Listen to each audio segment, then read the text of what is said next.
અમરેલીના લેટરકાંડમાં પાટીદાર સમાજની દીકરીનું સરઘસ કાઢવા સામે પાટીદાર સમાજમાં રોષ જોવા મળી રહ્યો છે।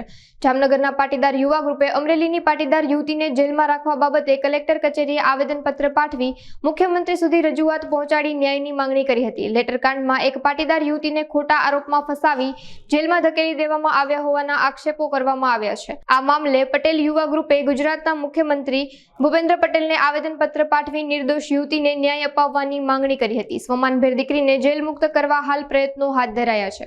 આપણે સૌ જાણીએ છીએ કે સમગ્ર ગુજરાતમાં ભાજપની અંદરોઅંદરની ગેંગ વોર ચાલી રહી છે, જેમાં અમરેલી પણ એક ગેંગ વોરમાં નિર્દોષ દીકરીને દોષિત કરવામાં આવી છે। જે ટાઈપિસ્ટ છે, કોઈ નેતાની ઓફિસમાં જે કામ કરતી હોય તેને નેતાના આદેશ પ્રમાણે કામ કરવાનું હોય, ત્યારે આ લોકોને બધી ખબર હોવા છતાં કોઈ એક નેતાના અહમને સંતોષવા માટે થઈ નિર્દોષ દીકરીને ફિટ કરવામાં આવી છે, મુખ્ય આરોપી બનાવવામાં આવી છે।